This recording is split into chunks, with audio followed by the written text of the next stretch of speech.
Jim Palmer is almost 80, and they lied about this.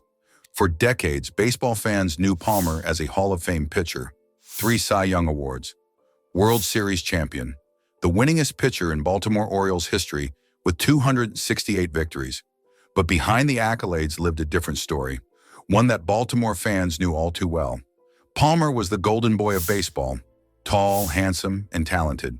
He modeled underwear for jockey. He was called the Prince Charming of baseball, a Ken doll in a uniform. But in Baltimore, fans saw something else. They saw a prima donna who thought he was better than everyone. Palmer made his debut in 1965 at just 19 years old. He quickly showed his talent. In the 1966 World Series, he became the youngest pitcher ever to throw a complete game shutout. He beat Sandy Koufax and the defending champion, Dodgers 6-0. Palmer was just 20 years and 11 months old. This performance helped the Orioles sweep the series. The success continued. Palmer won 3 Cy Young Awards in 1973, 1975, and 1976. He led the American League in wins 3 straight years from 1975 to 1977. He was an 8-time 20-game winner. His career stats were impressive. A 2.68-152 record with a 2.86 ERA. He pitched 3,948 innings and completed 211 games. Most remarkably, he never gave up a grand slam in his entire career. But Palmer's success came with a price. His perfectionist attitude made him enemies. He constantly argued with manager Earl Weaver. Palmer would wave his arms from the mound to move fielders around. He ignored coaches and did things his way. Former teammate Ken Singleton joked about waving back at Palmer before moving where Palmer wanted him. Palmer thought he knew better than everyone. He famously said that the only thing Earl Weaver knew about pitching was that he couldn't hit it. This quote followed Palmer everywhere, even though teammate Dave McNally said it first. Palmer just repeated it so often that fans thought it was his. The relationship between Palmer and Weaver was toxic. They were complete opposites. Palmer was tall, handsome, and cerebral. Weaver was short, emotional, and hadn't played in the major leagues. They fought constantly, in the clubhouse, on the field, and in the press. Weaver called Palmer a perfectionist and a hypochondriac. Palmer questioned every decision Weaver made. Their fights got physical sometimes. They threw shoes and pounded lockers in anger. Palmer would publicly disagree with Weaver during games. He treated teammates with disdain when they made mistakes. His superiority complex was obvious to everyone. If you want to catch every game, including classic Orioles moments like Palmer's dominant performances, check out FUBO for live baseball streaming. They have all the coverage you need to follow your favorite teams. Palmer's hypochondriac label became legendary. Weaver joked that while the Chinese tell time by the year of the dragon or horse, he told time by Palmer's injuries. The year of the back, the year of the elbow, the year of the ulnar nerve.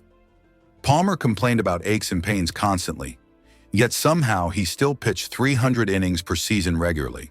This contradiction showed Palmer's real problem. He wasn't actually fragile. He was a workhorse who logged incredible innings, but his constant complaining made everyone think he was weak. Palmer admitted later that he earned the hypochondriac label. He was ahead of his time in understanding athlete health and recovery. But in the 1970s, this looked like whining.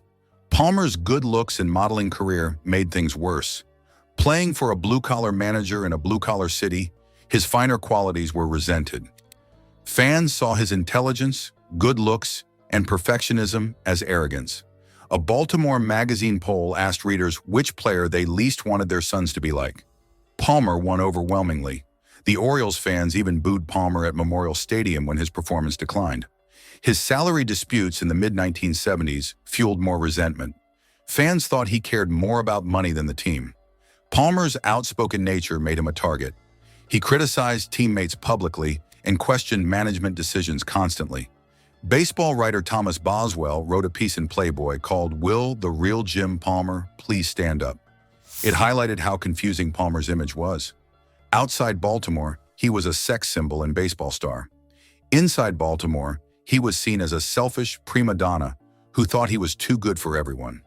Palmer's perfectionism showed in strange ways.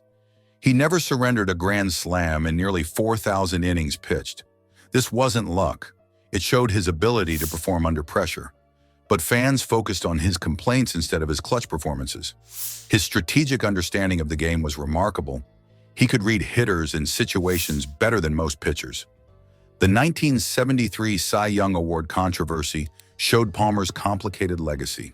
He beat Nolan Ryan despite Ryan having more strikeouts. Modern fans argue Ryan deserved it. Palmer's success came from limiting home runs and pitching effectively to contact. He had an elite defense behind him with Brooks Robinson and Mark Belanger. But critics said he was overrated compared to power pitchers like Ryan. Palmer's era had different priorities than today's game. Wins and ERA mattered more than strikeouts. Palmer's 2,212 career strikeouts seem low now, but his ability to go deep into games and limit damage was valuable. He understood how to pitch to his strengths in his team's defense. This intelligence was seen as arrogance by many. Despite the constant drama, Palmer and Weaver won together. 6 division titles, 4 American League pennants, and 3 World Series championships. Their toxic relationship somehow produced incredible results. Both men were stubborn and obsessed with winning. The constant fighting created a high-pressure environment that pushed everyone to excel. Palmer retired in 1984 and moved into broadcasting. He worked for ABC and ESPN, covering major games including the World Series. His analytical skills translated well to television. He could explain complex strategies to average viewers. Palmer also continued his modeling career and became a successful spokesperson. Later in life, Palmer's image softened. His stepson's autism diagnosis changed him. He became more focused on relationships and philanthropy. Palmer worked extensively with the Cystic Fibrosis Foundation and raised over $1 million from 1996 to 2001. He supported autism research and other charitable causes. A touching moment came during an Orioles broadcast when Palmer broke down sobbing after learning about teammate Mike Flanagan's suicide. One fan called it the most human moment I ever saw watching sports on television. This vulnerability showed a different side of Palmer that fans had never seen. Palmer was inducted into the Hall of Fame in 1990 on his first ballot with 92.6% of the vote. This was among the highest percentages ever for a first ballot pitcher. His number 22 was retired by the Orioles. Despite modern arguments about whether he's overrated, his place in history is secure. The hypochondriac label was unfair. Palmer's complaints about injuries were actually advanced thinking about athlete health. He understood his body better than most players of his era. His ability to pitch through pain while managing his conditions showed intelligence, not weakness. Palmer was simply ahead of his time in athlete self-care. Palmer's relationship with Weaver defined both their careers. Their book, Together We Were 11'9", captured their complex dynamic. They fought constantly, but both wanted the same thing: to win. Their productive conflict pushed the Orioles to greatness. Sometimes the best partnerships come from the most unlikely sources. Palmer authored fitness books and remained active in baseball through broadcasting. His dual legacy as player and educator influenced how fans understood the game. He demystified pitching strategies and shared insights that only a Hall of Fame pitcher could provide. Palmer's post-career work proved his intelligence and dedication to baseball. The prima donna label stuck with Palmer for years, but it came from playing in a blue-collar city that didn't appreciate his cerebral approach. Palmer's intellectual style clashed with Baltimore's working-class culture. His self-advocacy was seen as selfishness. His perfectionism was viewed as arrogance. Modern analytics support some of Palmer's approaches. His focus on limiting home runs and pitching to contact made sense with elite defense behind him.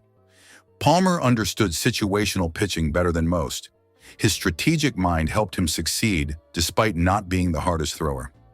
Palmer's evolution from controversial figure to respected elder shows how public perception can change. His vulnerability after personal tragedies humanized him. His charitable work revealed his compassionate side. The man who was once booed in Baltimore became a beloved figure later in life. Jim Palmer's story teaches us about the complexity of athletic greatness. He was neither the perfect hero nor the selfish villain. Palmer was a brilliant pitcher whose perfectionism created conflict. His intelligence was both his greatest strength and his biggest weakness. The hypochondriac label masked a thoughtful approach to athlete health that was decades ahead of its time. Palmer's legacy remains complicated but undeniable. 3 Cy Young Awards, 268 wins, and a Hall of Fame career speak for themselves. His contributions to broadcasting and charity work extended his impact beyond playing. The prima donna pitcher became a respected voice of the game. Sometimes the most difficult personalities create the most lasting legacies.